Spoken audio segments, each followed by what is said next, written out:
This presentation is motivated by the research and works of theorists Albert Pope and Rem Koolhaas, using videos, images, texts, and maps to explore New York City and Melbourne. The fundamental techniques developed for the planning, construction, and expansion of these cities. Starting with the historic spatial model of New York's Manhattan grid and Melbourne's Hoddle grid. We then expand as they did into many developing entities of which we live in today. Summed up by the presently terrified but driven architects, we get a glimpse into our future city, urban context, and lifestyles.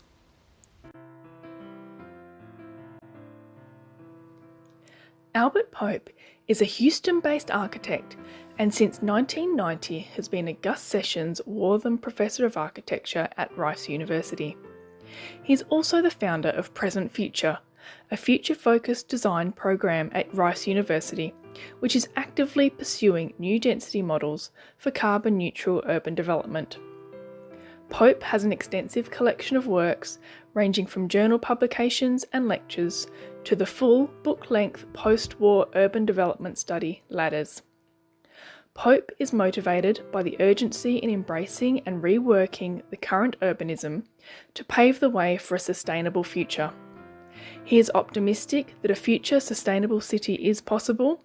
However, he is inherently aware that in order to achieve his vision, there will need to be a huge social and cultural shift towards a new way of living. Rem Koolhaas is a leading urban theorist who first came into the public eye in 1975 when he co-founded the OMA. In 2000, he won the Pritzker Prize. In 2008, Time magazine put him in their top 100 of the world's most influential people. The Dutch architect, polemicist, and author is engaged in building projects around the world, such as the CCTV in Beijing. Highlighted in the Time article, it mentions that Koolhaas doesn't think architecture should change the world so much as the world should change architecture.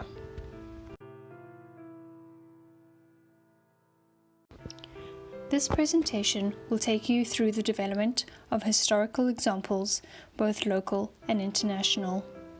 Firstly, these cities' cores were designed and constructed through the fundamental techniques of the spatial model known as the grid. Dated pre-war, these economic grid patterns were implements for expansion, with the organization characterized by a centrifugal grid or endless grid, allowing growth in all directions. Secondly, we then investigate the success in the growth of these cities, the shape and the forms that they have amalgamated into to survive the test of time, and finally, what their urban context may look like in the future. Local to Australia, we look at the city of Melbourne's Hoddle grid and the international city, New York's Manhattan grid. One of urban America's most emblematic street systems, the Manhattan grid, has stirred 2 centuries of passionate commentary and scholarship, more accurately called the Commissioner's Plan of 1811. The grid counts as many detractors as admirers, one being Rem Koolhaas. Whether one condemns or praises the grid is less relevant than recognising that it gave form to America's first metropolis. Its rectangular geometry provided a spatial framework for relentless growth. In present-day terms, while the grid strictly delineated the spatial possibilities for land, it empowered market actors, real estate developers, and landowners to determine land use. Scholars have yet to fully appreciate the relationship between Manhattan's grid layout and the emerging city's land use geography. The Manhattan grid constitutes an algorithm for land use. More precisely, the grid's specific dimensions functioned as predictable parameters that incentivize private land use decisions. Although if the grid's parameters functioned within an algorithm for land use, it was one of many unforeseen consequences. The thinking is that the grid facilitated urban growth by unlocking Manhattan for real estate development. That as an internal improvement, it transformed the landscape with a rational, utilitarian street plan that within the constraints of its geometric uniformity, it allowed market actors to determine outcomes. Rem Koolhaas's theory of Manhattan grid is that it is formed around a culture of congestion, with the city block being the only source of organisation amidst the chaos of change and construction. Manhattan's architecture is a paradigm for the exploitation of congestion, with the desire of man to live in a world surrounded by artificiality, to exist in a world totally fabricated by man, as the primary drive behind such congestion. In turn, the city itself is a contradiction and will forever be a contradiction.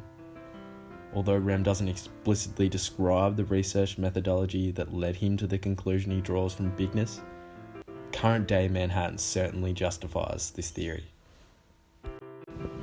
Melbourne's Hoddle Grid.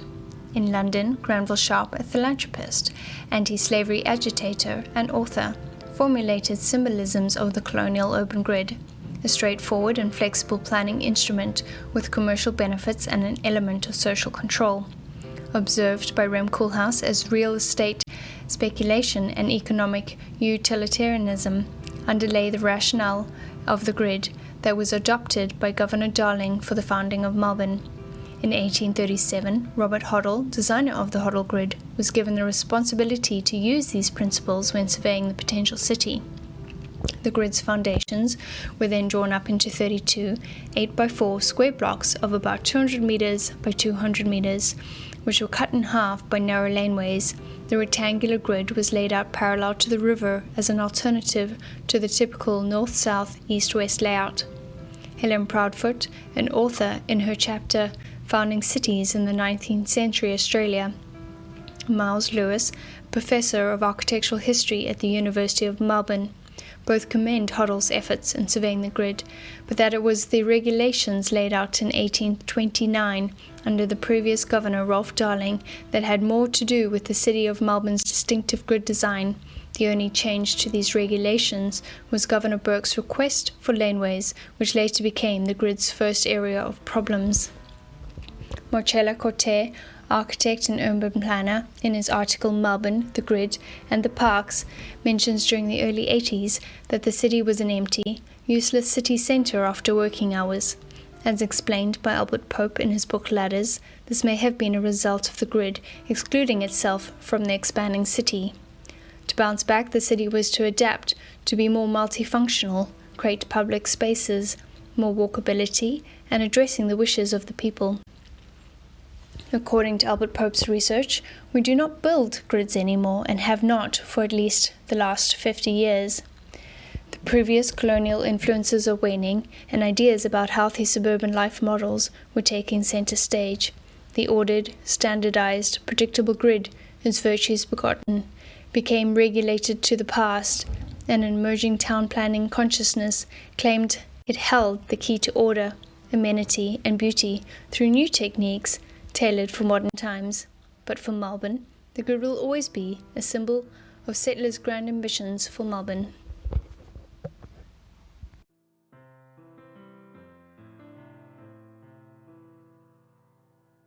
Having known Rem Koolhaas's theory of the Manhattan grid and his statement of congestion, it is easily related to the current problems that the Manhattan grid faces today.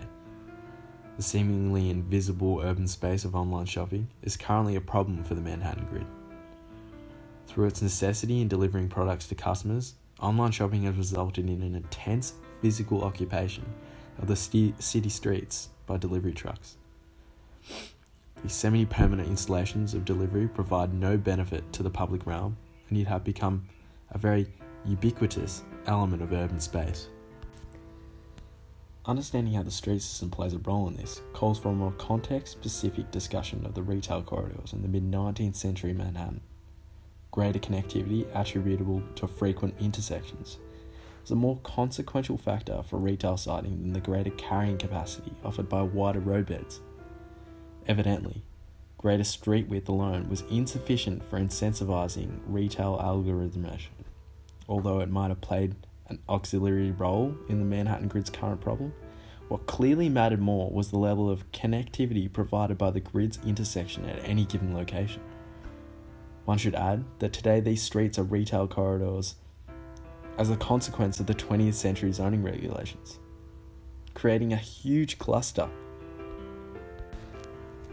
Architecture has the opportunity to provide the city with an alternative to the unending rows of delivery trucks caused by the past algorithm for land use, by introducing a new form of infrastructural public space, the delivery station. As a point-based infrastructure, the delivery stations are being distributed throughout the city in order to accommodate neighbourhoods and the ever-growing population of Manhattan, while simultaneously offering a more convenient solution to the issues of delivery. These stations are becoming a part of architectural language of the city and the urban realm. As a public amenity and an architectural intervention within the urban context, the number of locker stations are increasing, as well as factoring in scale to the surrounding residential densities and the projected use, whilst addressing Koolhaas' theory of bigness. On the urban scale, the siting strategy for these stations is quite clever, with the majority sited adjacent to or within 500 feet of a subway station.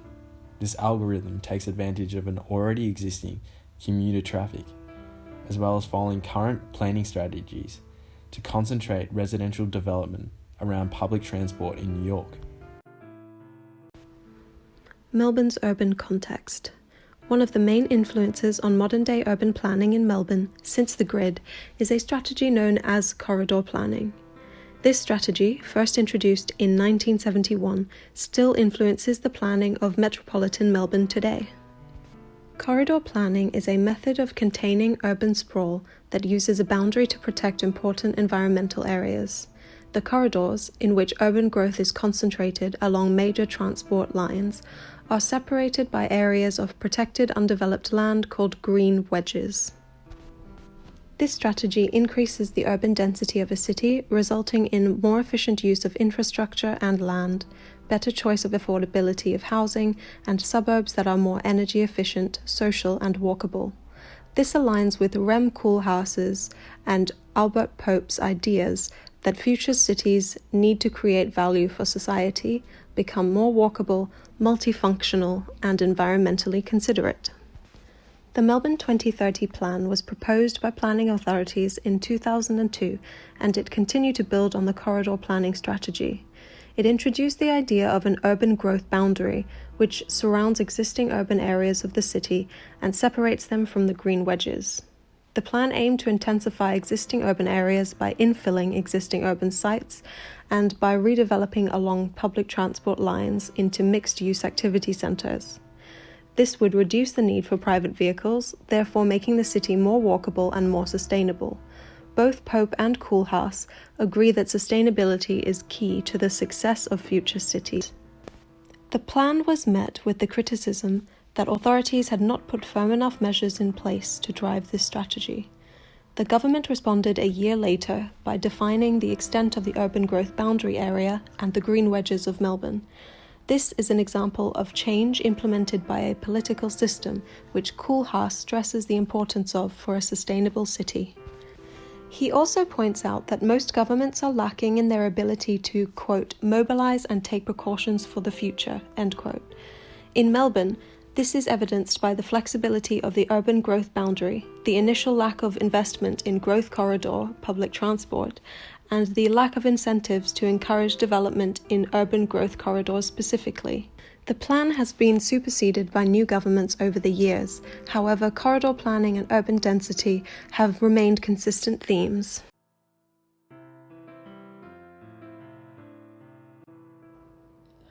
The challenges created by the rapid expansion of the grid has inflated the importance of creating a future-focused plan. It has made communities aware of the need to improve sustainability and look at transportation and logistics if we are to create and maintain livable cities. This is a sentiment shared by both Koolhaas and Pope within their current works. Pope offers commentary on the Manhattan grid, which assists in providing guidance towards future planning protocols. He suggests that the grid took on a life of its own, and its rapid expansion caused citizens to feel alienated from the development of the city and left them with no choice but to watch the changes take place. This alienation is due to the design of the city being centred around a universal subject rather than a collection of individual citizens, each with their own identities and personalities.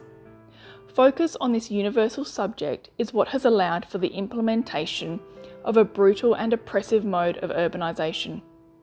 Looking to the future, it is imperative that the individual subjects be considered. Zoning regulations need to be reconsidered and updated from the latest 1961 version to allow for public input on new development and a unified approach to the urban fabric of the city. Koolhaas is particularly insistent that architecture can play an important role moving forward. However, it will require a joint effort with the public sector to ensure the development of value-adding spaces for the community, whilst also being mindful of the city's and developers' needs for revenue-raising ventures. Pope places emphasis on the fact that it is futile to dwell excessively on the grid, and that endlessly debating whether the grid is advantageous or not does not serve society. And instead, urban planners should be focused on how we can make the best with what we currently have. His recommendations focus on the necessity for sustainable solutions, including increasing housing density and engaging in carbon sequestration by way of creating carbon-neutral open spaces and employing new construction methods, in particular exploring wooden construction. Melbourne's future urban context. Albert Pope supports the reworking of existing urban areas in order to create a more sustainable future. The 2018 Melbourne Urban Development Programme, or UDP, shows a trend towards the densification of residential development in existing urban and growth areas. The UDP also shows a trend towards increased retail density in urban areas, evidenced by the increased popularity of smaller retail lots from 2006 to 2018. Retail developments are becoming smaller and more closely spaced within growth corridors, and the UDP states that this trend is likely to continue into the future of Melbourne planning. Rem Koolhaas acknowledges the impact that global economics have on future urban planning. An example of this impact is the fall in industrial land consumption in metropolitan Melbourne after the global financial crisis. Given the current strain on the economy due to the COVID-19 pandemic, it is likely that there will be a similar decrease in industrial development over the next few years. The GFC does not seem to have had the same impact on residential dwellings in Melbourne. In fact, between 2008 and 2018, the number of residential units in the major development pipeline steadily increased. If we follow this trend and extrapolate into the future, then the number of residential dwellings in metropolitan Melbourne should continue to increase despite the economic impact of the current pandemic. This is in keeping with the movement towards increased urban density. It is Rem Koolhaas's opinion that future planning in cities should be centered around the needs of the citizen rather than the city. He has also expressed that buildings should be built for flexibility of use in order to ensure their longevity and sustainability. He states that we should, quote, try to build in the greatest possible tolerance and the least amount of rigidity in terms of embodying one particular moment. We want our buildings to evolve, end quote. Albert Pope's theory around carbon storage in the built environment also leans toward the need for sustainability in future cities. He asks, quote, what if we produced a vast carbon sequestration and storage system that happened to be inhabited? End quote. He is referring to the development of high-rise timber structures in future cities as a method for boosting their sustainability. In summary, Melbourne's urban growth strategies have shown a deliberate movement toward a compact future city centre that is more economically, socially, and environmentally sustainable. What is common between Albert Pope and Rem Koolhaas is their sense of urgency surrounding the rapid response to climate change that is required to avoid disastrous consequences. They dedicate their work to urging every individual to consider themselves a citizen, or rather a guardian of the land, instead of mere consumers. The debate surrounding how good or bad the urban grid has been becomes a non-issue upon exploration of their theories, because what is being advocated for is a cultural shift and urban reform. We need a solution to make the city a part of the carbon cycle, and we have no choice but to use the current urban landscape to assist us in achieving that.